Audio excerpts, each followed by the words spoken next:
Hoje vamos dar continuidade, então, às lives em referência à campanha 2021, né, do combate ao abuso e exploração sexual de crianças e adolescentes. E conforme a gente mencionou na live anterior, a gente vai ter aqui conosco hoje a presença, né, do pessoal do Denis, que é o delegado, né, do Poder Judiciário e também do Ministério Público. Lembrando que a gente está mantendo, então, as lives em função, né, da pandemia causada pelo Covid-19 e a gente, então, tem evitado um pouco, né, fazer muita aglomeração e por isso estamos, então, fazendo tudo online. Hoje a gente vai tratar, então, da atuação da Polícia Civil, né, do Ministério Público, do Poder Judiciário, junto às violações à dignidade sexual de crianças e adolescentes. E, para tanto, vamos contar, então, com a presença dos responsáveis, né, por esse trabalho aqui no nosso município de Medianeira. Então, sinta-se à vontade, né, para estar compartilhando a live, também comentando e tirando todas as dúvidas que surgirem durante os assuntos que a gente for tratando aqui neste período. Então, para dar início às falas, eu vou convidar o Dr. Denis, né, que é o delegado da Polícia Civil aqui de Medianeira e vai estar conosco aqui falando um pouquinho sobre a atuação dele. Denis, boa noite. Obrigada pela presença. Obrigado por ter convidado me ter convidado, né, no caso, para falar a respeito desse tema, que é um tema muito delicado, principalmente em razão, muitas vezes, da falta de informação no que toca ao abuso das crianças e dos adolescentes. São delitos que, em regra, em uma proporção de quase 80% a 90%, eles são praticados dentro do seio familiar. Ou, quando eu digo familiar, não é apenas padrasto, pai, mãe, irmãos.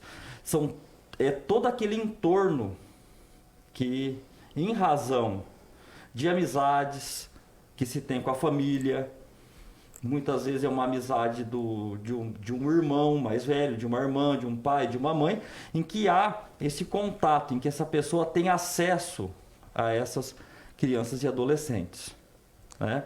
Não raro, né, muitas vezes os abusos eles ocorrem dentro da própria casa da criança ou do adolescente e que, né, é sujeito ali a uma pressão, a uma ameaça. E mesmo quando não ocorre, em regra há essa ameaça, porém só o fato em si já gera um constrangimento tão grande, tão profundo na criança e no adolescente, que é quase que natural que ela se mantenha silente, ela fica com vergonha.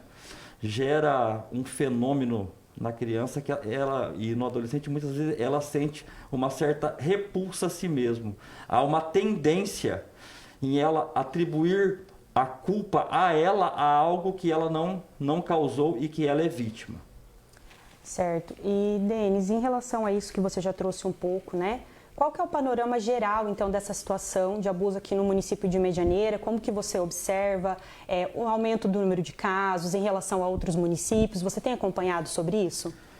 Eu tenho já há 12 anos que eu sou delegado de polícia. Aqui em Medianeira há um número elevado, eu digo em comparação aos demais municípios. Isso eu digo já com todo o tempo, né, que eu trabalho com isso. Sempre trabalhei em comarcas ali pequenas, ou seja, sempre lidando e investigando esse tipo de delitos das mais variadas espécies. Aqui eu percebi nesse período uma incidência maior de casos. Inclusive, já estou há quase 6 anos aqui na delegacia, à frente da delegacia da Polícia Civil de Medianeira, em relação aos demais municípios, que muitas vezes eu ou estou em substituição a um colega de férias, no caso de São Miguel do Iguaçu, Itaipulândia. Hoje eu cumulo a cidade de Santa Terezinha, Itaipu também, em razão, eu sou delegado de lá também, e tiro plantão na 6ª subdivisão, que é Foz do Iguaçu, e acaba atingindo toda a região. Eu percebo uma incidência maior aqui desse tipo de delito. Certo. E após feita a denúncia, né, como que é feito o trabalho da Polícia Civil? Quais são as etapas? Em regra, muitas vezes a polícia ela é procurada diretamente. Hoje acontece muito pouco. Não é raro, porém acontece. A pessoa se dirigir até a delegacia de polícia civil ou porque a criança ou adolescente conta para o pai ou para a mãe. Já tive casos, inclusive, de chegar o próprio adolescente um pouco maior a pedir ajuda, se sentir, né, com um pouco mais de liberdade, muito raro. Muitas vezes hoje as denúncias, né, nós ficamos sabendo em razão de algum comentário dentro da escola, e antes da pandemia era muito comum as crianças ali, inclusive já tive casos de uma menina, aconteceu com uma menina, né, era criança, né, porque ela tinha 10 anos, 11, a professora pediu uma redação, aquilo me chamou muita atenção, pedindo para que fosse retratada alguma coisa da vida dela, alguma coisa, enfim, eu não lembro qual era o tipo de trabalho. E a menina ali, ela se sentiu à vontade naquela redação de ela expor, né, esse tipo de angústia e o que passava, enfim. E aquilo chegou até a professora, que imediatamente, né, o procedimento é chamar o conselho tutelar, né? Sim. Então, em regra, se chegava ao conselho tutelar, ali no seio escolar, ou porque alguém, ou por alguma denúncia pelo 180, né, que é o canal de denúncias, né? E nos chega até muitas dessas denúncias, a grande maioria hoje, por meio do conselho tutelar. E aí chega então essa denúncia através do conselho, e quais são os procedimentos então lá na delegacia? Hoje, regra geral, não se ouve criança e adolescente, né, vítimas de abuso sexual, eu não digo em delegacias apenas, né? Porque em regra não vai se ouvir em delegacias, mas acaba muitas vezes não se ouvindo não só na delegacia, também não vai se ouvir muitas vezes, inclusive até no próprio fórum, né? Não é que o depoimento dela não chegará até lá. Então hoje há uma lei de 2017 em que prevê, né, que regula, né, isso daí, que são as espécies distintas de depoimento, para evitar que a criança ou adolescente ela seja inquirida e tenha que retratar esse fato mais de uma vez, e gerando o que se chama de revitimização, tá? Então hoje o procedimento, chegando até nós, ou via do conselho tutelar, ou muitas vezes o conselho já imediatamente, aqui o sistema funciona muito bem, tão logo eles passam para a gente esse relatório, que nós já registramos o boletim de ocorrência, também já tem junto ao Ministério Público, muitas vezes vem direto do Ministério Público. Ali é instaurado um procedimento de inquérito policial, no qual eu determino as perícias de praxe. Muitas vezes há que se fazer uma perícia de conjunção e etc., a depender do tipo de delito, do tipo de abuso, né? Nós verificamos também, o que é muito raro, né, nesses delitos, muitas vezes eventuais testemunhas. No caso, testemunhas diretas é muito difícil. Esse é um tipo de crime que, em regra, né, o agressor, ele acontece num ambiente que só está o agressor e a vítima. É muito raro alguém, né? Porém, acontece muito o que nós chamamos daquelas testemunhas referidas. Ela conta para uma amiguinha, que conta para a tia e que chega, o que conta para a vizinha. Ou uma em razão de uma amizade, uma prima conta para outra, ela fala, não, mas eu também sofri isso. E daí nisso acaba tomando um corpo até que chega, às vezes até um parente mais próximo, que se dispõe a levar isso às autoridades. Nós, como eu digo, hoje nós não fazemos essa oitiva. Há inclusive um projeto em andamento aqui na cidade de Medianeira, um projeto muito bom, e eu creio que dentro em breve nós já estaremos utilizando com mais frequência, que é essas oitivas desses adolescentes em locais apropriados, para que sejam ouvidos só uma única vez, e os demais procedimentos, né, junto à Polícia Judiciária, que nós procuramos ali, que nós instauramos uma investigação, né? Não obstante, muitas vezes, neste caso, o autor, a vítima já repassa, não há muita dúvida quanto à autoria. O grande problema nesses tipos de delito é você comprovar e você materializar o delito. Porque nem toda relação sexual, ou abuso sexual, me desculpe, ele pressupõe algo que deixa alguma materialidade, né? muitas vezes não ficam sinais. E muitas vezes, como a pessoa ela é primeiro violentada, passa ali algum tempo, meses, às vezes anos, realmente não há muitos sinais, né? Então não tem como. Os exames periciais são muito, é algo muito delicado. Salvo naqueles casos que também acontece da criança, chega até o hospital, às vezes machucada ali nas genitálias, isso acontece também, sangramentos, né? Que também já são encaminhados. Então é um tipo de investigação extremamente delicada, não há testemunhas diretas, em regra, a palavra da vítima ali, da criança, ela tem uma relevância muito profunda nesses casos, porém, apenas a palavra, muitas vezes, em regra, não é suficiente. Nós temos que coligir, nós temos que confrontar essa palavra, nós temos que subsidiar tudo isso daí com outras evidências. Certo. Isso que o Dr. Denis trouxe, né, em relação a esse serviço de escuta, né, vai ser tema da próxima live do dia 18 da terça-feira, que vai ser o lançamento do serviço de escuta especializado aqui no município de Medianeira. E, Denis, a gente percebe um anseio das famílias quanto à culpabilização, à prisão, né, desse possível abusador. Em que situações e como que essa prisão acontece? Tá. Antes, até retornando, e hoje, né, tão logo chega, eu já peço judicialmente, faço uma representação, né, ao Poder Judiciário, o Ministério Público, sempre, né, previamente ele é ouvido nesses casos e em outros, né, mas no caso, quando envolve crianças e adolescentes, o Ministério Público ele tem uma certa proeminência ali em todas as fases do processo, né, tanto da investigação quanto daí depois da responsabilização, que é a fase judicial. Tá? Até para responder a próxima pergunta. E daí eu já solicito a oitiva por meio de um profissional especializado. O que hoje, né, junto ao Tribunal de Justiça, que é um psicólogo, né, junto ao Tribunal de Justiça. A questão da responsabilização, a questão da prisão. Na realidade, isso é uma pergunta muito importante.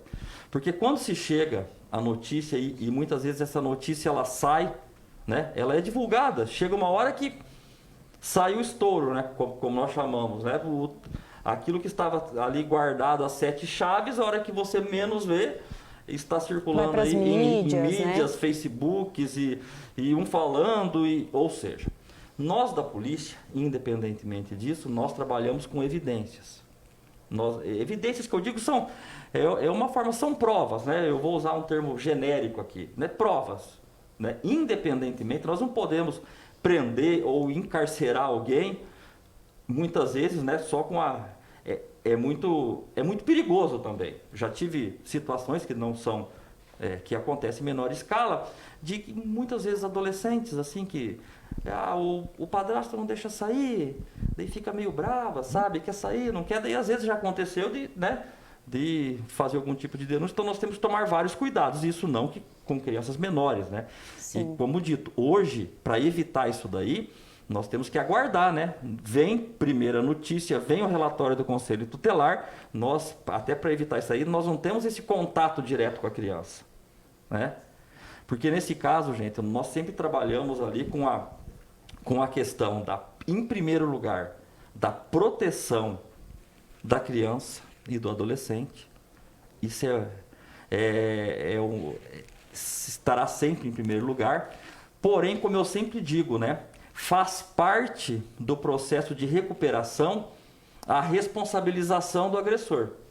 Sim. Muitas vezes é muito difícil nesses delitos uma criança, um adolescente que sofreu qualquer tipo de abuso e às vezes passa por anos convivendo, se aproximando com esse tipo de agressor, né, e vê ele solto, mesmo que muitas vezes ela não tenha, né, dito. E depois que isso chega até a polícia, a pressão é maior, é muito grande.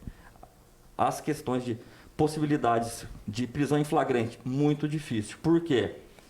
O flagrante, a prisão em flagrante, ela tem que ser algo que a pessoa ela é flagrada ali quase em seguida, quase logo após o cometimento do delito. E muitas vezes o delito já aconteceu com muita sorte, às vezes há um dia atrás, mas em regra já aconteceu há meses. Já tive casos, nesses vários anos aí que eu trabalho com isso, de depois de a mãe, né, ou algum parente próximo vem retratar isso aconteceu, que foi abusado pela mesma pessoa há 30 anos atrás, gente. Ou seja, hoje a legislação ela prevê que o prazo de prescrição, quando a vítima é criança ou adolescente, ela só começa a correr após os 18 anos.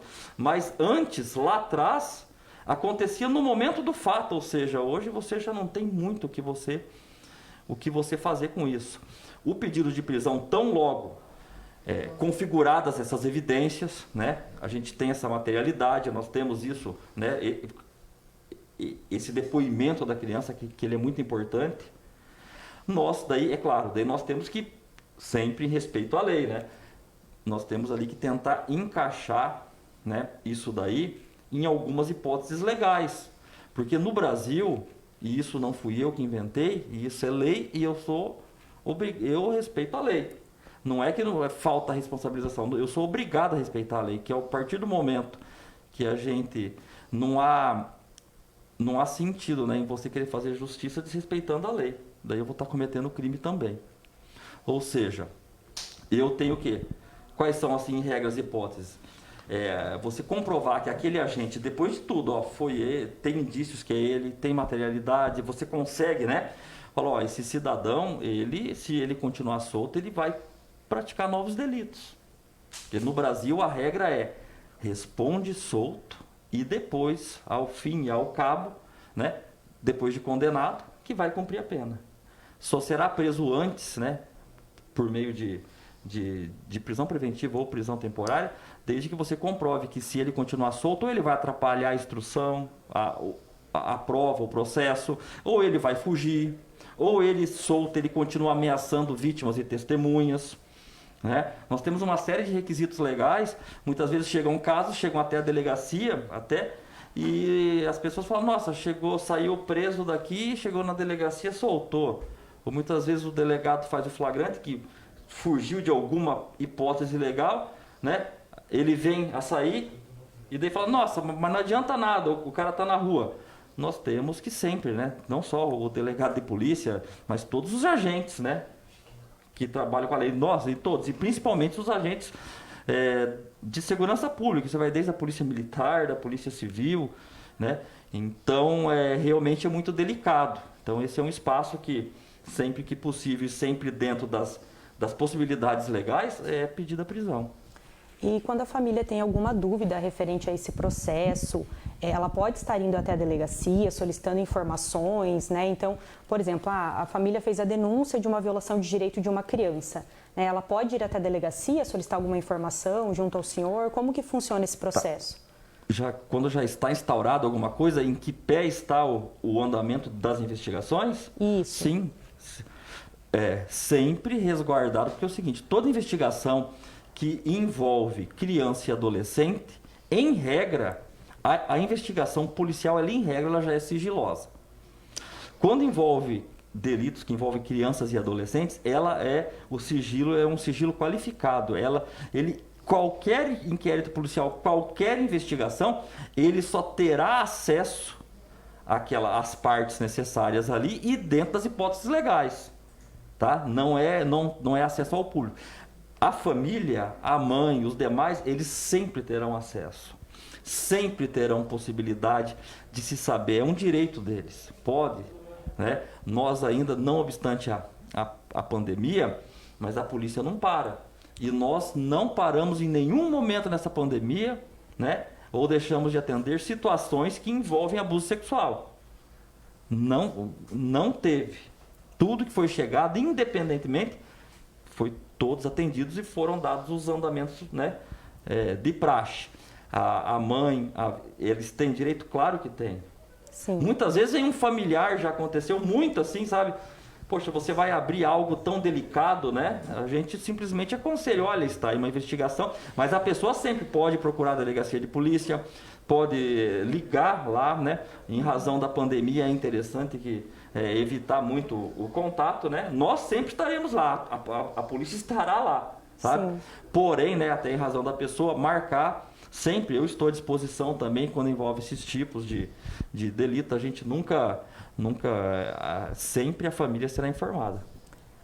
Isso é bem importante porque nós, enquanto rede de proteção, né, como a gente falou nas outras lives, o objetivo é proteger a criança, o adolescente daquela situação vivenciada e retirar, né, o mais breve possível. Né? Mas a gente sabe que tem sim uma questão social, né, que é uma cobrança, né, essa questão da penalização mesmo, né? Então, eu acho que isso que o senhor falou é bem importante, né? Da disponibilidade de vocês, dos encaminhamentos que são feitos, né? Que não deixam de acontecer em nenhum dos casos, né? Nós sempre vamos a prioridade também dentro do nosso trabalho, né?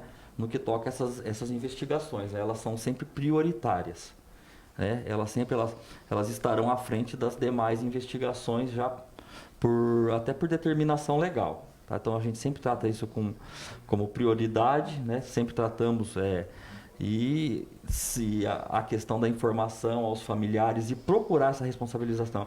Porque não adianta você ter uma pena alta, o dispositivo legal do estupro de vulnerável, a pena ali chega a 15, né? A pena máxima ela pode, né, depender enfim, a pessoa lá pegar um monte. Mas, porém, né, o que inibe o agressor não é aquela pena que está ali em abstrato que nós chamamos, né?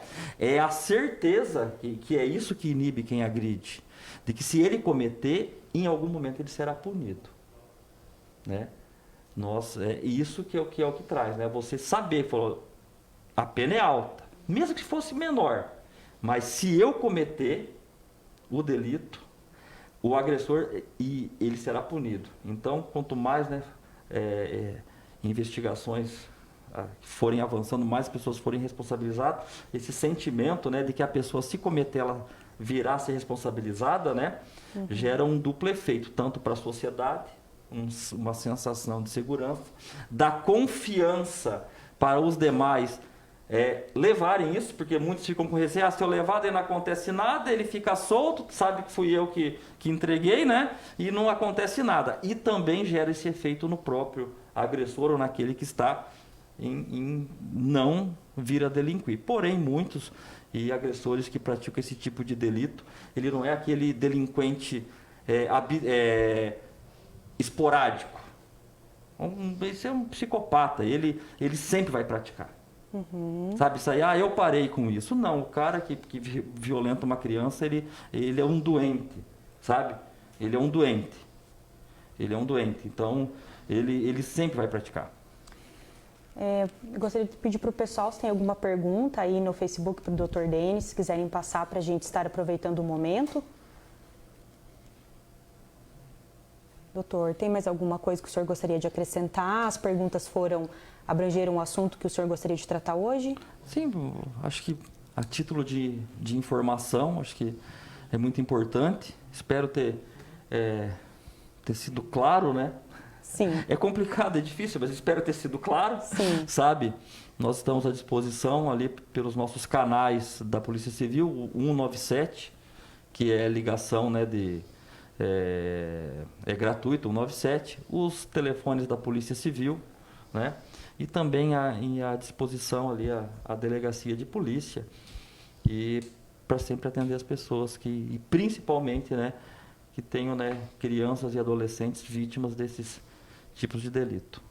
Com certeza. Obrigada, então, Denis, pela tua participação. A gente sabe que pode sempre contar com vocês, né? E por estar aqui conosco essa noite, trazendo essas informações. Muito obrigada. Agora a gente vai fazer um intervalo de 3 minutos para a gente organizar o cenário, né? Porque na próxima parte a gente vai estar, então, com o Dr. Clever, que é o promotor, e com a doutora Ana, que é a juíza, vão estar aqui conosco participando da live.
Pessoal, voltamos então aqui com a nossa live. A gente vai fazer um teste para verificar se os microfones estão funcionando.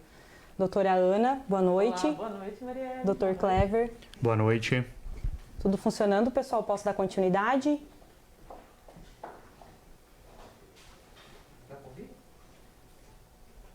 Estou aguardando o pessoal dar o retorno aqui.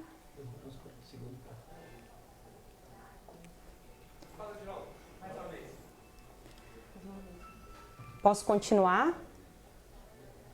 Estou aguardando vocês me darem o retorno. Boa noite, gente. Boa noite.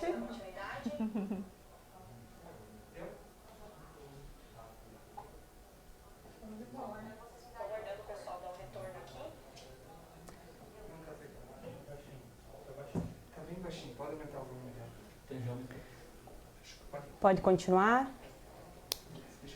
Então, vamos lá. Então, conforme eu falei anteriormente, estamos aqui com o Dr. Clever, que é o promotor aqui de Medianeira, e com a doutora Ana, que é a juíza. Nós vamos trazer um pouquinho, a princípio, gostaria de falar com o Dr. Clever, qual que é a diferença entre Ministério Público e Poder Judiciário? Bom, boa noite, Marielle, doutora Ana, todos que estão nos assistindo. Essa pergunta ela é bem pertinente porque existe realmente essa confusão entre... As pessoas confundem o que é o Ministério Público, o que é o Poder Judiciário, pensam que são a mesma coisa e que um está vinculado ao outro, né? O Ministério Público ele é um órgão autônomo, independente, né? No qual a Constituição atribuiu a defesa da ordem jurídica, do regime democrático e dos direitos sociais e individuais indisponíveis. Então, o Ministério Público ele zela pelos direitos da sociedade, de uma forma bem geral assim, tá? Então é um órgão independente que não é vinculado a nenhum poder. Então existem os três poderes, né? O Poder Judiciário, o Legislativo e o Executivo, e o Ministério Público ele não é vinculado, não se subordina a nenhum poder, justamente porque ele fiscaliza, né? Ele busca todos os interesses da sociedade e justamente por essa razão que não pode ficar vinculado a nenhum poder. Então ele tem as mesmas prerrogativas que o Poder Judiciário, mas ele não é subordinado a ele. E existem as funções, né? Cada um tem a sua função. O Ministério Público, por exemplo, falando a grosso modo, ele postula, né? Ele pede ao Poder Judiciário. E o Poder Judiciário, aqui representado pela juíza, a doutora Ana, ela julga, vamos dizer assim, né? Então, o Ministério Público, uma das grandes funções que todo mundo conhece é a parte criminal, né? O Ministério Público, ele entra com as ações penais, participa dos tribunais do júri, mas além disso, como eu já tinha dito, ele zela e fiscaliza ali todo o poder público para poder inserir e colocar aqueles direitos da sociedade. Então, o Ministério Público, ele busca ali os direitos da criança, do adolescente, do idoso, das pessoas com deficiência, o meio ambiente, a saúde. Então, às vezes, entra com ações para buscar medicamentos para as pessoas, né? Zela pelas eleições, então buscando ali, né, o regime democrático. E aí quando o Ministério Público ele detecta que tem algum direito que não está sendo posto, né, vamos dizer assim, pelos poderes, ele vai atrás. Então ele pede ao Poder Judiciário para colocar. Então cada um tem sua função e fica bem diferente ali e cada um tem a sua parte ali do que vai ser feito. Então existe essa diferença, mas isso é uma as pessoas confundem bastante, até pelo fato do Ministério Público muitas das vezes tá dentro do fórum, né? As pessoas acham que o Ministério Público ali é vinculado, que trabalha, mas não, cada um tem sua parte, como o advogado também tem a parte dele ali, e cada um tem sua função ali dentro do sistema. Justamente, muitas pessoas relatam isso, né? Acreditam ter a mesma função por conta de estar alocado também no fórum, né? Isso. E, Dr. Clever, então entrando um pouco na temática da live de hoje, que é o combate ao abuso das crianças e dos adolescentes, como que um caso de abuso é encaminhado, chega até o Ministério Público? Certo. O doutor Denis já veio aqui, né, já passou bastante, então esse primeiro contato, normalmente, ele começa ali pela delegacia, né? E existem vários canais que a pessoa pode ir atrás. Ela pode ir direto aí na delegacia de polícia, né, fazer uma denúncia, relatar um abuso, ela pode fazer uma denúncia anônima para o Disque 100, por exemplo, e existem hoje em dia alguns aplicativos, né, Proteja Cidadão, que você faz essa denúncia, não se identifica, e ela manda para o Disque 100, por exemplo. Pode ir no Ministério Público também, tá? O Ministério Público está de portas abertas para isso. Então, assim, a sociedade tem vários canais para poder fazer essa denúncia. Normalmente, ela vem ou do Disque 100, ou as pessoas procuram a gente ali no Ministério Público ou pela delegacia. Então essa notícia chega pra gente. O delegado recebeu lá uma denúncia, ele vai instaurar um boletim de ocorrência, né?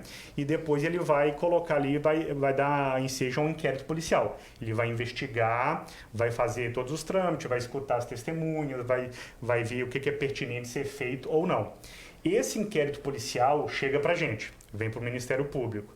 E aí o Ministério Público começa a ter ciência ali do caso. Então, às vezes, vai vir com um pedido de prisão, ou vai vir só com a notícia, se não tiver elementos para esse pedido de prisão, né? E vai vir com os dados ali da criança. O que foi feito, se já foi feito a escuta especializada, né? Nós temos aí uma lei recente, a 13.341, que ela trouxe vários mecanismos de proteção para criança vítimas de abuso sexual. E ela coloca ali que a criança ela vai ser ouvida num ambiente seguro, adequado, por pessoas capacitadas, né? Já está vindo por um problema ali gravíssimo, né? De uma situação, então tem toda uma estrutura para fazer. Então chegou no Ministério Público ali. O que a gente faz? Primeira coisa que eu analiso. Eu já instauro a gente chama ali de uma medida cautelar, né? E peço o depoimento sem dano dela. Porque ela tem que ser ouvida apenas uma vez no judiciário. Porque o que acontece? Quem já passou aí por ter que ir em alguma audiência criminal, ou como vítima, ou como testemunha, existe uma audiência, né, que ela é feita com o Ministério Público, com os advogados e com a juíza. E aí você é ouvido naquela audiência ali. E querendo ou não, é um ambiente complicado, você fica tenso, não é um ambiente, para as pessoas adultas já é um ambiente complicado, para criança e adolescente mais ainda. Então, esse depoimento sem dano, essa lei trouxe o Instituto de Depoimento Sem Dano justamente para ouvir essa criança e esse adolescente vítima de abuso sexual uma única vez, para ela não precisar passar por vários testemunhos, relatar várias vezes ali o que aconteceu. E a gente escuta a criança ali. Então essa é a primeira coisa. Chega para mim, eu já instauro de cara isso para a gente ouvir essa criança uma única vez. E aí eu mando para o Poder Judiciário. Aí a doutora Ana em breve vai falar ali quando chega para ela. Eu verifico ali se tem dados existem elementos suficientes para poder entrar com uma denúncia contra a pessoa, né? Porque quando a gente tem todos os elementos ali que a delegacia passa, a gente entra com uma peça que chama denúncia. E a gente vai denunciar o agressor. E o agressor ele vai responder pelo processo. E aí a partir do momento que eu analisei todas as provas, o Ministério Público verifica ali que já tem todos os elementos para entrar com uma denúncia, eu faço a peça e mando para o Poder Judiciário. Aí o trâmite começa a rolar lá dentro do Poder Judiciário. Tem outros mecanismos também que a gente adota. Vamos supor que a criança e o adolescente está convivendo com o agressor, né? Ele está convivendo com o abusador. A gente pode pedir uma medida que chama afastamento do lar. Está prevista ali no artigo 130 do Estatuto da Criança e do Adolescente, e ela permite que a gente entre com essa medida cautelar pedindo um afastamento. Então eu detecto, olha, a criança ainda vive com o abusador, ela está vivendo, então essa pessoa tem que sair de lá, a criança não pode conviver com essa pessoa. Eu entro com essa ação e peço para a juíza também afastar ele do lar. Quem vai afastar é o que eu falei no início, o Ministério Público pede, a gente postula, e aí quem vai decidir é o Poder Judiciário. Então a gente entra essa questão. Se for uma mulher, uma criança, adolescente mulher, temos ainda as medidas protetivas da Lei Maria da Penha, né, da Lei 11.340. A gente pode entrar pedindo para a pessoa não chegar perto, para ela manter distância da criança, que se ela descumprir, o agressor pode vir a ser preso. Então, assim, existem vários mecanismos, né? Mas essa forma que a gente chega assim, vem da delegacia o inquérito policial, e aí o Ministério Público faz essa análise de tudo que tem até o momento. Nem sempre, e aí isso que é difícil realmente para a pessoa que não é do direito, não, é leiga, né? Entender que às vezes tem que passar por um trâmite. Existe um trâmite burocrático que tem que passar. E nem sempre é rápido, infelizmente. Então, eu sei que tem acontece, né? Quem está passando por isso quer a prisão do agressor na hora, quer que o processo ande rápido, mas nós temos que ter muita calma, cautela para analisar todas as provas e às vezes vem da delegacia, sendo que o delegado ainda está investigando. Ele instaura e já manda para mim de início. Mesmo ele estando investigando, ele já manda para o Ministério Público. Para quê? Para poder adotar justamente essas medidas que eu falei anteriormente. Então, são vários mecanismos que vão tramitando ao mesmo tempo, justamente para resguardar ali a integridade, né? Física, psíquica, sexual da criança e do adolescente. Então, a forma que a gente recebe normalmente é essa, por meio da delegacia. Se vem de um Disque 100, a gente instaura, às vezes manda para a delegacia investigar, porque quem investiga esses crimes é o delegado de polícia. A gente fica ali auxiliando, estando ali dando um apoio, mas quem investiga é o delegado de polícia. Então todo esse trâmite vem e eu entro com a denúncia, com a medida cautelar e mando para o Poder Judiciário. Eu acho que a doutora Ana vai poder falar melhor. Eu ia pegar o gancho do Dr. Clever para já falar que é a próxima, né, que seria a próxima pergunta, que é a forma como o Poder Judiciário recebe esses processos, esses pedidos, né? Pode ficar à vontade, doutora, para falar. Tá tudo certo? Então, o Ministério Público recebendo esse inquérito, esse pedido de depoimento sem dano, daí vem para o juiz, né? No caso aqui em Medianeira, eu, representante aqui do Poder Judiciário. Então, a gente, via de regra, se existem, como o Ministério Público já fez essa análise inicial de indícios, etc., a gente já faz. Aqui em Medianeira, a gente tem adotado o seguinte procedimento. Primeiro, eu mando pro psicólogo do serviço de atendimento à infância e juventude, que é o psicólogo que trabalha lá no fórum com a gente, né? Que ele é concursado do tribunal, né? Então, e ele faz o atendimento dessa criança, desse adolescente, e esse psicólogo me indica qual é a melhor forma da gente ouvir sobre os fatos dessa criança. Então, pode ser por meio de um depoimento sem dano, por meio de uma perícia ali com o próprio psicólogo, porque, gente, às vezes acontece dessa criança ser muito novinha, às vezes ter 2 anos, 3 anos, né? Então, a gente, como técnicos do direito, a gente não tem o know-how para ouvir aquela criança ali, né? E como o Dr. Clever mesmo disse, para fins de evitar essa revitimização dessa criança. Então, o que a gente faz? Se o psicólogo do tribunal indica que, olha, a melhor forma da gente ouvir essa criança sobre esse abuso que eventualmente ela sofreu, foi uma perícia técnica ou é um depoimento sem dano, então aí, sendo o depoimento sem dano, daí a gente marca a audiência, né? Ficamos em uma sala separada. Fica eu, o promotor e o advogado em uma sala separada, a criança ou o adolescente ali com o psicólogo, e o psicólogo vai fazendo as perguntas para a criança sobre os fatos, né? E a gente escuta à distância essa escuta aí da criança ou do adolescente.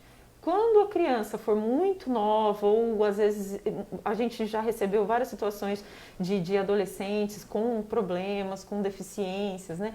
Que ela não vai falar ali na nossa frente, não adianta, ela não vai falar. Então, aí a gente determina que o psicólogo fazendo a indicação, aí é por meio de perícia técnica, o psicólogo faz um laudo e isso é tudo juntado no processo. Pode ser que já tenha acontecido a denúncia oferecida pelo Ministério Público, como o Dr. Clever disse, então aí a gente segue o processo. Mas pode acontecer também de esse pedido do Ministério Público ser antes de oferecer a denúncia. E porque aí o Dr. Cleber vai falar melhor que eu, mas aí talvez não tenha tantos indícios para oferecer a denúncia, né?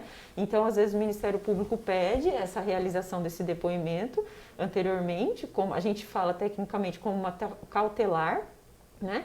Então, aí ouvindo essa criança, esse adolescente, essa criança relata, realmente aconteceu, aí o Ministério Público, entendendo nessa situação, oferece a denúncia. Sendo oferecida a denúncia, aí judicializa, né? Então, aí a gente vai citar o agressor vai ter a oportunidade de defesa, vai ter uma audiência com apresentação de testemunha, né? Tanto da defesa quanto da acusação. No entanto, essa criança, esse adolescente que eventualmente foi abusado, que é a vítima, ele não vai ser ouvido novamente lá na audiência com a gente, né? Como o Dr. Clever já disse, é um ambiente que muitas vezes, até a gente adulto, né? Às vezes é que a gente está acostumado, né? A lidar ali com a situação, mas muitas vezes testemunhas chegam ali para mim e falam que está nervoso. Imagine uma criança, né? Um adolescente naquele ambiente, todo mundo com terno, gravata, todo mundo tenso, né? Naquele ambiente do fórum. Então, assim, a criança não vai ser ouvida nessa audiência mais, porque ela já foi ouvida lá atrás.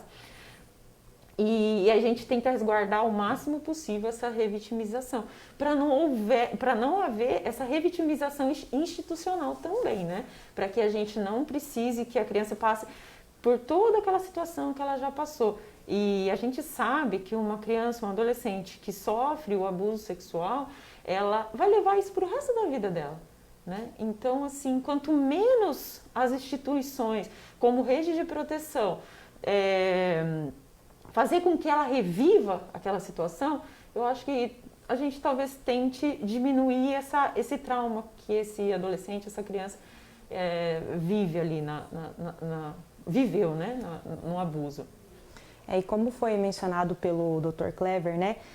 Tudo é investigado pela polícia, né? Mas não quer dizer que durante essa investigação vocês não estejam atuando, né? Sim. Vocês estão acompanhando o caso e também levando para a rede de proteção, né? Então vocês determinam também muitas coisas, né? Para os equipamentos da rede. Então, para o Conselho Tutelar, para o CRAS, para o CREAS, para a educação. Vocês gostariam de falar um pouco sobre isso também? Então, essa é uma outra parte que eu gostaria de falar, que é o que o Ministério Público atua. Eu até comecei entrando um pouco nisso. Eu falei muito da parte criminal, né? Então, assim, a gente atua nessa questão. A gente pode pedir um afastamento do lar, né? Pede para o agressor sair. Se for uma criança, adolescente, mulher, a gente pede medidas protetivas, de urgência.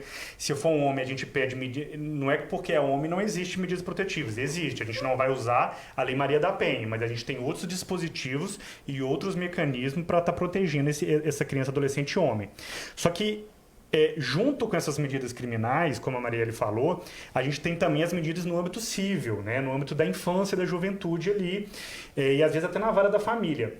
Então, o Ministério Público, além de atuar judicialmente, ele atua também extrajudicialmente.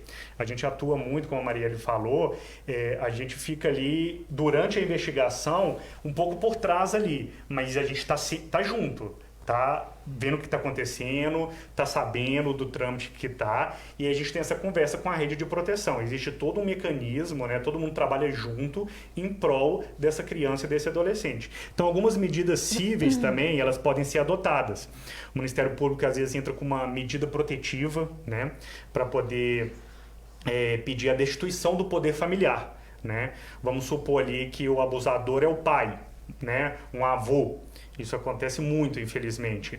Então, a gente Acho que na maioria dos casos, né, doutor? Infelizmente, a maioria dos casos, né? Isso é uma coisa que a gente, infelizmente, e isso é o cuidado, né, que a gente pede, está sendo passado nessa semana todo aí, as formas de detectar a violência, porque assim, não existe questão social, né? Esse tipo de violência acontece em todos os meios, né? E normalmente acontece quando a criança fica sozinha. E não existe todo mundo pensa, existe um perfil, a pessoa é um psicopata, é um maluco, tem um histórico criminal.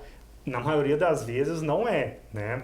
Tem esses casos? Claro que tem. Mas pode ser aquele bom pai, bom marido para a sociedade, um cara trabalhador e que quando fica sozinho com a criança, abusa dela ali, né? Então tem que ter esses cuidados. E aí a gente entra com algumas medidas. É um pai, é um avô. Tem um dispositivo no Código Civil que determina que se o ascendente, né, que é o pai, avô, ele comete um abuso sexual contra uma criança ou adolescente, ele vai perder o poder familiar. Né? Então a gente tira quer dizer, deixa de ser pai, vamos dizer assim, todas as prerrogativas que ele teria com essa criança. Então a gente entra com uma medida pedindo, por exemplo, destituição do poder familiar. Né? No âmbito civil, aí a gente oficia para o CREAS, para o Conselho Tutelar, para poder fazer o acompanhamento, mandar ele para psicólogo, para psiquiatra, porque ele, como a doutora Ana falou, ele sofreu aquela violência, ele vai ter esse trauma ali por muitos anos, então ele precisa desse acompanhamento. E a rede de proteção ela é muito importante nessa área, justamente para isso, porque vai estar ali sempre do lado da pessoa, vai estar fazendo os encaminhamentos, o Conselho Tutelar também anda do lado ali, né? Ele tem as prerrogativas dele para poder levar a criança para um médico, fazer uma matrícula numa escola, que é para a criança voltar ali, às vezes, se não estiver estudando. Então, existem essas medidas protetivas que também vão ser adotadas, porque às vezes ela está inserida ali num ambiente, além de abuso sexual, de violência doméstica também, e que ela antes de chegar isso para a gente, ela estava sofrendo, não estava tendo esses acompanhamentos. Né? Então, o Ministério Público também entra com esse tipo de ação. Existem as medidas a serem adotadas no âmbito criminal e no âmbito civil também, né? Uhum. Não, eu achei interessante essa atuação que o doutor falou da rede, porque recebe esse nome rede exatamente porque tem uma finalidade, porque é uma rede que todo mundo tem que estar integrado para que haja atendimento dessa criança, desse adolescente que venha a sofrer abuso, seja psicológico, mas aqui especificamente o abuso sexual, né, que estamos tratando. E esses encaminhamentos pela rede realmente muito importante para ver se a gente consegue resgatar de alguma forma, porque essas crianças que são abusadas perdem infância, perdem adolescente. Então, esse acompanhamento pela rede é muito importante para que seja possível esse resgate dessa criança, desse adolescente de alguma forma. E complementando, o Estatuto da Criança e do Adolescente, ele traz vários dispositivos e vários mecanismos, dentre eles o artigo 101, que é um rol de medidas ali de proteção que o Ministério Público pode pleitear em favor da criança. Então pode, como eu falei assim, às vezes encontrou a menina ali na rua, encaminha para os pais, para aquele pai que pode recebê-lo. Um acompanhamento psicológico, como eu já disse, matrícula e, dependendo do caso, às vezes pode haver também um acolhimento institucional, que é o caso que vai levar a criança, o Conselho Tutelar detecta que a criança não pode ficar com nenhum dos pais, porque infelizmente também temos casos, né, de que o pai é o abusador e às vezes a mãe, a avó é conivente. Então, assim, isso acontece também, infelizmente. Então, às vezes, a criança não pode ficar no seio da família ali. E aí o Conselho Tutelar de imediato detecta e leva a criança para casa lá, que é um ambiente seguro, onde ela vai ficar. Então, assim, existem algumas medidas que elas só podem ser adotadas pelo Poder Judiciário, tá? Que essa questão de acolhimento numa instituição, colocar ela numa família acolhedora, né? Nós temos esse programa aqui no município, que é muito importante, tem que ser cada vez mais divulgado isso, as pessoas virem, aderirem. Quem não conhece, busca o site de Medianeira, tem um link lá voltado para a família acolhedora. Isso porque a Constituição ela fala que é dever de todos, né? Da sociedade, do poder público e da família. Então, toda a sociedade também pode ajudar nessa questão, né? A família acolhedora pega uma criança e fica com ela até a gente detectar para onde essa criança pode ir. Se ela volta para a família, porque aí a rede às vezes trabalha com a família, leva ela para uns acompanhamentos psicológicos e a família melhora. É o que a gente quer, é o que a gente preza, né? Mas então a família acolhedora é muito importante, mas ela também, como o acolhimento institucional e colocar numa família substituta, o que é, né? Uma adoção, isso só o Poder Judiciário, na pessoa do juiz, representado aqui pela doutora Ana, que pode fazer. Então, nesse caso, o Ministério Público pede e aí o Poder Judiciário decide se vai. A gente detecta, olha, a criança foi abusada, não pode ficar com os pais e aí tem que acolher. Então a gente pede o acolhimento. Agora, se for uma questão de abuso sexual e aí de imediato é uma questão que não dá para esperar, o Conselho Tutelar, né, pode pegar essa criança e de imediato levar e aí comunica o Ministério Público e o Poder Judiciário. Tá? Então, assim, é uma situação gravíssima que não dá para esperar comunicar aos órgãos. Então, o Conselho Tutelar vai lá de imediato, pega essa criança, esse adolescente, para poder protegê-lo, acolhe e comunica a gente. Aí o Ministério Público vai entrar com uma ação e vai pedir para o Poder Judiciário homologar ou não aquele acolhimento. Tá? E aí o trâmite todo vai caminhar. Então essas também são algumas medidas de proteção que existem. E existem ainda outras, essas são em favor da criança e do adolescente. Existem outras que é contra os genitores, né? Que está ali no artigo 129 do Estatuto da Criança e do Adolescente. Então a gente pode encaminhar os pais, por exemplo, para tratamento de álcool, de drogas, para tratamento, acompanhamento psicológico, né, sob pena de multa, sob pena de perder a guarda. E existem também alguns artigos ali do 129, que é o quê? E pode ter o poder familiar suspenso, né, ter a guarda dele suspensa e até vir a perder. Isso também só com decisão do Poder Judiciário.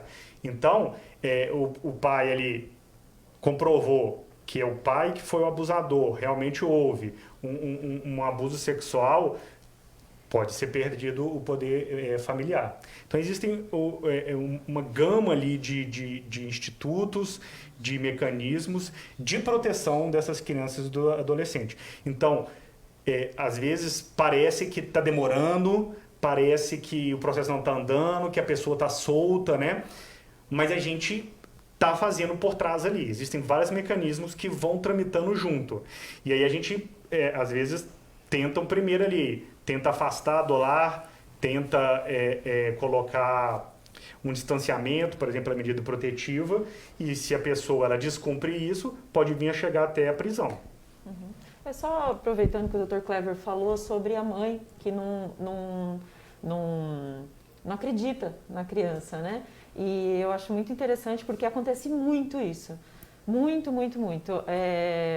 Principalmente quando o padrasto é o abusador ali na situação, ou até mesmo o pai, ou às vezes um tio, ou às vezes um avô. Eu falo no masculino porque é o maior número que a gente tem de casos, tá? Não que não tenha mulheres abusando e tal, mas o maior número de casos é de homens, assim, como padrasto, pai, etc. Então, assim, eu achei bem interessante a palestra da doutora Rafaela, que teve na terça. E era um dado que eu já tinha conhecimento que para a gente acreditar nas nossas crianças, né? Nos nossos adolescentes, né? E acreditar no que realmente eles falam. Porque é muito baixo o índice de todos os casos que a gente tem, é muito pouco aquela criança que mentiu, que inventou. Então, acredite nessa criança, denuncie, traga pra gente, traga aqui para a rede de proteção e aí vai ser investigado, se for verdade a gente vai seguir, mas se for mentira, arquiva, ok? Mas se for verdade, vocês, né, as pessoas que denunciaram, que trouxeram o caso aqui para o poder público, vai salvar essa criança, vai salvar esse adolescente. Então, assim, e com a denúncia também vai ser possível que a gente responsabilize esse agressor. Eu não sei se vocês têm informação desses dados, mas eu estava lendo, pesquisando sobre o assunto, e nem 10% dos chegam até o poder público. Então, assim, existe muito, vamos dizer, 90% dos abusos que acontecem estão aí velados, sem chegar dentro de casa. Dentro de casa, na maioria das vezes. A situação atual, exatamente. Né? Então, assim, acredite o microfone. Acredite nas crianças, né? Nas nossas crianças, nos nossos adolescentes. Eles dão sinais, né? Eles dão sinais que não está legal, que não está bem. Então, assim, eu acho muito importante. E uma coisa que eu sempre vejo lá quando a gente ouve crianças e adolescentes por meio de depoimento especial, às vezes o psicólogo pergunta, né? Da forma mais adequada ali, né? Por que você demorou, né, para falar, o que aconteceu, o que veio na sua cabeça para você só dizer agora, então, né? E aí muitas dizem, porque eu tinha medo deles não acreditar. Então, assim, confie nas crianças e nos adolescentes, porque dificilmente eles vão inventar uma coisa tão grave a esse ponto. Então, eu queria trazer esse alerta para toda a sociedade aí de Medianeira, para quem estiver ouvindo a gente. Uhum. E acho que é importante também vocês falarem um pouco sobre a questão da responsabilidade social perante as denúncias, né? Que não precisa ser necessariamente só o pai, só a mãe, só o professor, só o conselheiro tutelar, né? Sabendo, né? Então, para as pessoas também denunciarem, que também é dever da sociedade, né? Proteger os direitos. É bem interessante isso, Marielle, porque inclusive a gente fez, né? O pessoal que está aqui atrás das câmeras, que o pessoal não está vendo, mas a gente fez uma reunião recentemente do fluxo de atendimento, né? E uma coisa bem interessante que foi trazida aqui pela cidade de Medianeira é que essa ficha de denúncia, né, pode ser feita de forma anônima. Então, assim, quem quiser denunciar, não precisa escrever lá em cima, né? Porque muitas vezes a gente escuta muito, doutor, mas eu não quero me envolver, eu não quero ser chamado lá depois pelo Ministério Público para ser testemunha, né? Então, existe a possibilidade do anonimato. Além, aqui na cidade de Medianeira especificamente, que existe esse fluxo de atendimento, né? Existe a possibilidade também do Disque 100, que também pode ser de forma anônima também. E foi o que você disse, Marielle, existem órgãos, existem pessoas que são obrigadas a denunciar, a trazer a questão. Mas existe também o dever moral da sociedade trazer a denúncia para o poder público, para a gente, saber que um vizinho está abusando, ou saber que está acontecendo ali do outro lado da rua, ou ficou sabendo de alguma coisa, etc. A gente tem esse dever moral, porque a gente tem que se pôr no lugar. E se fosse um filho, se fosse um sobrinho, se fosse a minha sobrinha, se fosse, né? Então, a gente é responsável por isso sim, porque criança e adolescência é o futuro do nosso país, né? Então, a gente precisa salvar essas pessoas aí em desenvolvimento. Eu acho isso bastante importante, como a doutora Ana falou, esses canais aí são bem interessantes, né, para quem não quiser se identificar. A gente só solicita, assim, de informar o maior número de informações possíveis, porque também não adianta muito, né, infelizmente, a gente gostaria, mas até a questão de estrutura, de infraestrutura, de recurso, é difícil. Às vezes falar assim, olha, fulano está sendo abusado. Mas, às vezes, trazer alguns indícios para a gente investigar, né? Olha, fulano de tal, na casa tal, perto de não sei o quê, às vezes entra no carro com um menino tal, fica algum tempo dentro do carro tal. Maior número de quantidade de elementos, porque senão, se for uma coisa assim, muito genérica, sem indícios nenhum, a gente não consegue nem chegar nessa pessoa, né? Sim. Então, assim, a sociedade, como eu falei, todos nós somos responsáveis pelas crianças, né? Não só aqueles da nossa casa, mas se você viu uma coisa errada, né? Todos temos a responsabilidade disso. Quem está dentro, né? Essa questão de, infelizmente, a família ser conivente por um receio de que a sociedade vai ficar sabendo, acaba sendo um abusador indireto, né? Uma mãe, uma avó que vê o que está acontecendo e não faz nada, é um abusador indireto também. Quem se omite está abusando, né? Infelizmente. E aí, aproveitando esse gancho, toda ação que envolve criança e adolescente, ela tem sigilo, tá? Ela é sigilosa. Então, só quem atua no processo, no caso, o Ministério Público, o Poder Judiciário, o advogado, né, que vai atuar, que tem acesso ao que está acontecendo ali. Então, e existem crimes e responsabilidade para quem divulgar isso de forma indevida. Então, por exemplo, assim, a família tem uma foto, tem um vídeo. Essa é uma forma de ajudar e eu queria deixar claro isso. Isso vai ficar sigiloso nos autos, tá? Não pode sair dali. Não vai ser transmitido, a sociedade não vai ficar sabendo, né? Não vai cair na boca do povo, vamos falar assim, porque é sigiloso e vai ficar ali. Só os atores que vão atuar ali para ver que ficam. Então, às vezes tem esse receio, né? De que todo mundo vai ficar sabendo e tal, mas assim... é isso, se a pessoa não denuncia, ela acaba se omitindo, e se omitindo ela está abusando da criança, e que vai viver com isso por o resto da vida. E tem vários estudos que indicam que a criança que vive isso, ela reproduz no futuro. Né? Então, não são todos os casos, claro, mas muitos abusadores foram abusados. Né? E isso acaba vai se perpetuando ali. Então a gente tem que colocar um fim. O Ministério Público está de portas abertas, né? Eu queria ressaltar isso, que é um processo que vai ficar ali. Quem quiser tem medo, às vezes, de uma represália tal, pode vir na questão de anonimato.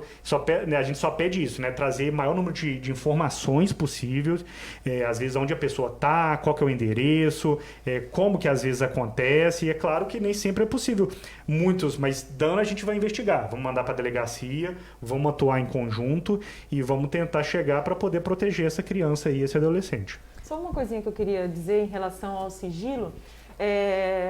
Por causa desse sigilo dos processos, a gente acha que não existe, né, o abuso na nossa sociedade, porque esses processos não são divulgados, eles não são colocados no Facebook, eles não saem no jornal do meio-dia, não saem no rádio, então ninguém realmente fica sabendo, né, que fulano, ciclano, a quantidade de processos que a gente tem em relação ao abuso sexual de crianças e adolescentes, porque eles correm em sigilo. Então a gente tem a falsa noção como membro da sociedade que eles não têm, tá tudo certo. Mas se vocês soubessem, né, o pessoal aqui da rede da proteção sabe, né, mas assim, se a comunidade no geral soubesse a quantidade de processos que a gente tem envolvendo abuso de crianças e adolescentes, e lembrando que aquele dado que eu passei para vocês, que nem 90%, nem 10% dos abusos chegam para a gente, e a quantidade existente hoje já é gigante, então imagine a quantidade de crianças e adolescentes que vêm sofrendo e que vêm passando por isso. Então,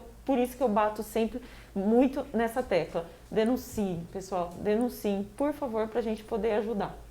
E lembrando que muitas vezes o foco desses assuntos, eles tomam um pouco mais de presença na sociedade quando existem casos que vão a nível nacional. Sim. Né?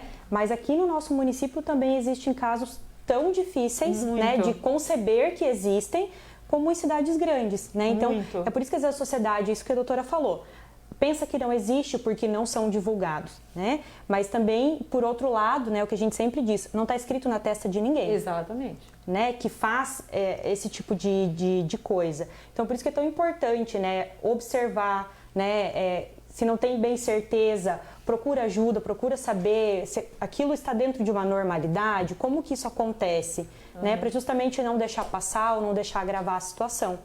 Né?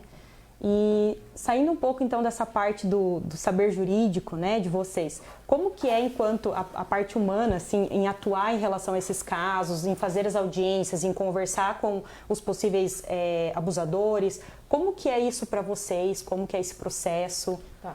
Eu vou falar por mim, né, não sei, doutor Cleber. Sim. Eu acho que a Ana Carolina, cidadã, lógico que se comove com a situação, realmente é uma situação que eu vejo assim, fazer isso com alguém, por exemplo, alguém da minha família, com a minha sobrinha, né? Então a gente fica imaginando ali, né, essa situação. Mas como juíza, eu tenho que saber que eu não posso trazer isso, o meu sentimento, a minha vontade ali para o processo. Né? E isso porque eu tenho a minha imparcialidade, então eu tenho que julgar de acordo com o que eu tenho ali no processo, seja o Ministério Público apresentando as provas dele, a defesa apresentando as provas delas, né? E aí o que tenho ali no processo eu julgo em cima daquilo sem colocar qualquer tipo de emoção, de afetividade, esse tipo de coisa. E da mesma forma ao reverso, eu não levo esse tipo de coisa para minha casa, né? Porque senão eu também sou ser humano. Então, se eu levar isso para minha casa, a gente não dorme, né? A gente não vive. Então, assim, eu tento separar o meu lado profissional ali, do meu dia a dia, do meu lado pessoal, para que nenhum interfira no outro. Eu tento lidar nesse sentido. Eu concordo plenamente com a doutora Ana. A gente tem que saber separar as questões, né? É claro que em muitos casos, e principalmente os que envolvem criança e adolescente, principalmente quanto menor a criança, ela é mais chocante, né? Ela traz um sentimento ali. Mas nós, como profissionais, nós temos que saber separar essa questão.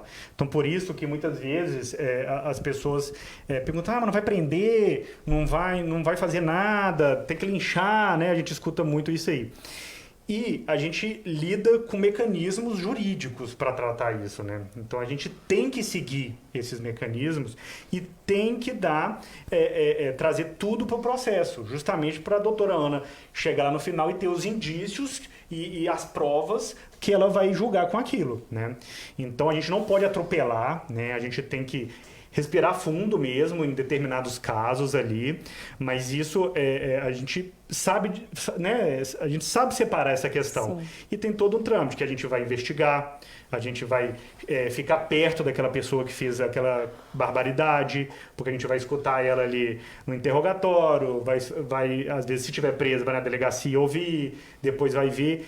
E tem que saber separar, né? Ele está ali, ele tem os direitos dele, ele é um cidadão e ele vai responder, né? Vai ser responsabilizado pelos atos, ficando comprovado.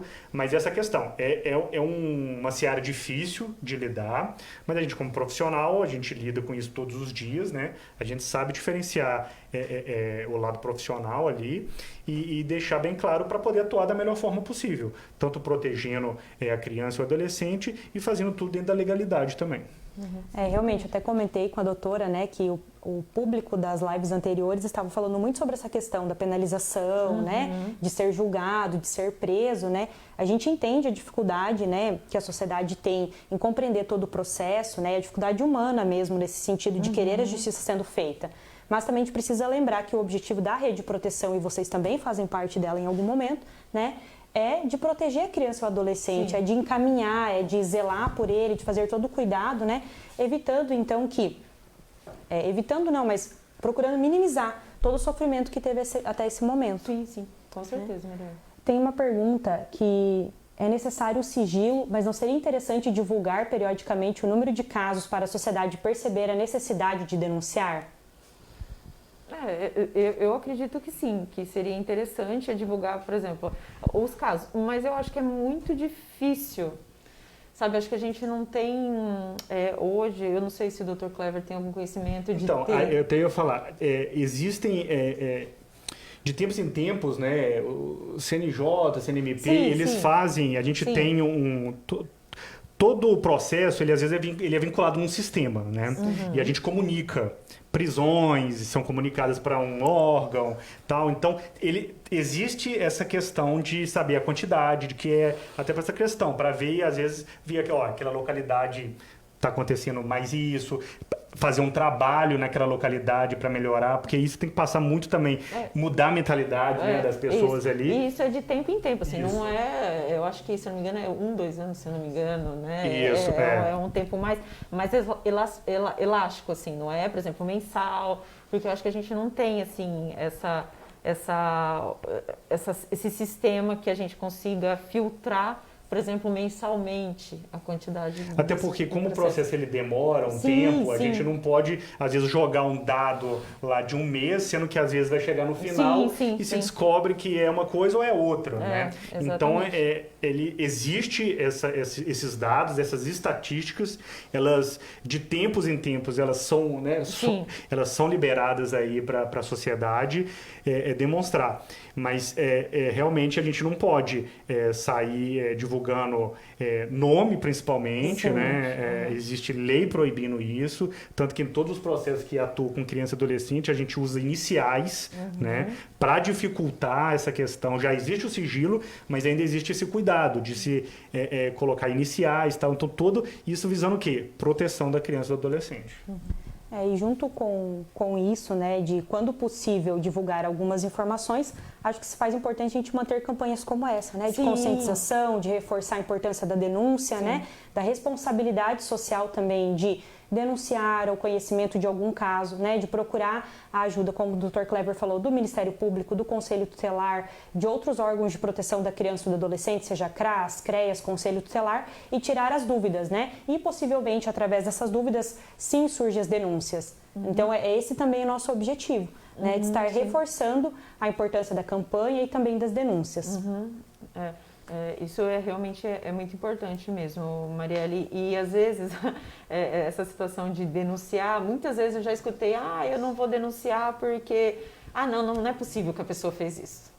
Sabe? Não fez isso. Não, mas ele é trabalhador, ele é isso, ele é aquilo. Não fez isso, não. Deixa, não vou mexer com isso. Né? E aí fica, e aí essa pessoa vai abusando, vai mudando de cidade, abusa um, abusa outro. E assim, enquanto não tiver alguém que fale, eu vou denunciar, porque acontece muito, viu, gente? Do agressor, abusa aqui, Medianeira, abusa ali, abusa acolá, e assim vai indo. Enquanto não tiver alguém denunciar e a gente poder cortar esse ciclo vicioso. E às vezes acontece de denunciar num e aí vai aparecendo vários do mesmo abusador, né? Porque aí a denúncia ela dá força, né, para outras pessoas. E aí, quer dizer, se tivesse denunciado na primeira vez, não teria tido várias pessoas ali em sequência, né? Sim, exatamente. Tem uma outra pergunta, quanto tempo tem por lei para finalizar a investigação de um processo? Às vezes a criança é muito nova, pode acabar esquecendo detalhes. Isso acontece bastante, gente. Porque o doutor Denis até falou aqui, muito difícil. Eu não me recordo, assim, de algum flagrante. Eu não me lembro. Pode acontecer, claro, mas eu não me recordo de flagrante. Acontece muito de a criança demorar anos para contar. A gente, como o Dr. Denis falou, a gente já teve casos que pessoas demoraram 30 anos para vir e contar. Ou para identificar que aquela situação Exatamente. não era o esperado Maria. daquela relação, Perfeito, né? porque às vezes a criança e adolescente não tem a noção ali naquele momento. Depois de anos que ela percebe, eu fui abusada. E mesmo a criança muito nova, não é o objetivo da rede, nem do poder também ficar questionando o que a gente falou, de revitimizar. Então, não é o objetivo ficar perguntando detalhes, né? Sim, detalhezinhos. Mas foi assim, foi acolá. Não. Isso é muito difícil, muito difícil. A gente acredita na primeira fala da criança, né? É o suficiente para que... Sim. Mas a gente tem, na lei existe um prazo, sim, para término de inquérito, para instrução criminal. A gente fala que são prazos impróprios, via de regra, ou seja, porque a gente não obrigatoriamente precisa cumpri-los, né? Mas a lei estipula ali alguns prazos. Mas existe sim, infelizmente existe, mas por quê? Porque às vezes, muitas das vezes, a criança, não é que acontece hoje, amanhã ela vai lá e conta. Dificilmente, demora 1, 2 anos para ela contar, e como você disse, Marielle, é muito bem colocado, ela não se dá conta, e aí passa anos assim para ela contar, exatamente. E pela lei, né, todo processo com criança e adolescente tem prioridade, né? Sim, com certeza. Então ela vem com uma certa urgência, que ela passa na frente mesmo, né, de alguns casos, para poder ter esse trâmite todo. E aqui em Medianeira a gente tem, né, a rede, ela tem todo um contato, e a gente tem dado uma prioridade mesmo para esses casos. A gente já atua da forma mais rápida que tem sido para conseguir isso e para minimizar essa questão aí, de que pode esquecer, né, pode diminuir. Existe um ponto também que, como eu disse lá anteriormente, logo no início da nossa fala, que existe a cautelar do depoimento sem dano, que não obrigatoriamente vai esperar todo o processo transcorrer para a criança ser ouvida, a criança e adolescente ser ouvida. Não, muitas vezes, na maioria das vezes, né, Dr. Kleber? O MP o Ministério Público já pede... no meio da investigação a gente está fazendo isso. Na investigação ali do inquérito, antes de iniciar o processo, o MP vem e já pede o depoimento ali dessa criança para que ela seja ouvida o mais rápido possível. Veio a notícia para a gente, ela vai ser ouvida o mais rápido possível, né? Porque às vezes já demorou anos para ela denunciar. Então vamos ouvi-la agora que ela resolveu falar, né? Então aí depois o processo segue, aí vai ser feito todo aquele procedimento do processo penal, né? O abuso sexual é uma realidade ampla com diversas possibilidades. Sim. né? A possibilidade de contar para alguém de confiança muito rápido, a possibilidade para daqui a anos lembrar. Não existe regra, né? Não existe uma regra, um padrão. Cada um vai reagir de uma forma, cada uma. A gente fala se referindo a mulher, mas existe muito abuso sexual de meninos, né? Muito. Então, assim, cada um reage de uma forma. É difícil a gente falar assim, porque demora tantos dias, ou foi rápido, ou é daqui. Não tem essa regra. Cada um na cabeça é diferente. Sim. Tem mais alguma colocação que vocês gostariam de fazer? Eu só queria deixar colocado para que denunciem, sabe? Eu peço que denunciem, como o Dr. Clever falou, com mínimos de detalhe. Não precisa ter uma investigação, a pessoa não precisa vir com toda uma investigação. Olha, teve isso, aconteceu isso, teve ato libidinoso, aconteceu. Não precisa, mas minimamente, né, com os mínimos detalhes, com poucos detalhes ali para que possa ser identificado, né, e que denuncie, porque assim, a gente sabe que acontece e muito. Então, assim, denunciando, a gente pode ajudar essa criança, esse adolescente que está sofrendo, via de regra, dentro da casa, porque a maioria dos abusos acontecem no seio familiar, na maioria das vezes, infelizmente. Dificilmente um estranho vem, acontece, claro, mas na nossa comarca hoje eu posso dizer que a maioria dos nossos casos aconteceu no ambiente familiar, com tio, com primo, com padrasto, com avô, com pai, enfim. Eu só peço que a população aí denuncie. Tem vários canais abertos aí que vocês podem procurar. O Dr. Clever já se pôs à disposição para denúncia. Existe o Conselho Tutelar, existe toda a rede de proteção, existe o Disque 100. Então, gente, a gente precisa da ajuda de vocês também para a gente poder cessar essa situação que acontece. Eu corroboro as palavras da doutora Ana no sentido de pedir essa denúncia, tá, da sociedade. Existem vários canais, como a doutora Ana falou, né? O Ministério Público está aberto, chegando, a gente vai dar um encaminhamento, vai orientar o que tem que ser feito. E não pensem, o que eu falo, quem se omite também está abusando indiretamente, tá? Não pense que às vezes, foi só uma vez, ele era uma brincadeira, sempre foi assim, na minha época era assim e tal, ele não vai fazer mais isso, era só brincadeira. Não vai acontecer isso. Quem faz uma, faz duas, faz três e se repete. E quando o agressor, o abusador, percebe que faz e não acontece nada, aí que ele se sente livre para continuar os abusos. E isso gera consequências para o resto da vida de uma criança e de um adolescente que foi abusado, tá? Então denunciem, não tenham medo, existe denúncia anônima, tragam as informações. Quem está junto, não ache que a pessoa vai mudar, que se é o marido, se é o pai, está perto. Se ele fez isso, ele tem que ser responsabilizado, tá? Denunciem, é isso que eu gostaria de deixar. Isso que vocês trouxeram é bem importante. A gente precisa acrescentar também aquelas orientações que a gente sempre faz, né? Do cuidado que os responsáveis precisam ter ao deixar essas crianças, esses adolescentes sob o cuidado de outras pessoas, ou até mesmo em ambientes que percebem que não estão seguros, né? Então, por isso que é importante, além da denúncia, esse cuidado, né, da família, né? O protetivo realmente. Que é ótimo, né? ótimo. Então, assim, as novas relações que a pessoa tem ao longo da vida, ok, mas com quem? Né? Quem é essa pessoa, qual é o histórico dela, a gente não pode generalizar, claro. Mas da forma como a gente tem vivenciado a situação e observado o aumento do número de casos, a gente precisa sim ter um olhar mais atento em relação a essas situações, né, que, como a gente falou, parece que acontece em cidade grande, mas não. Aqui na cidade medianeira tem e muito. Tá? Eu gostaria de agradecer a disponibilidade de vocês, né, de estarem aqui conosco, de trazerem todas essas informações. O público fazia bastante questionamentos em relação a isso, acho que a gente conseguiu esclarecer bastante parte.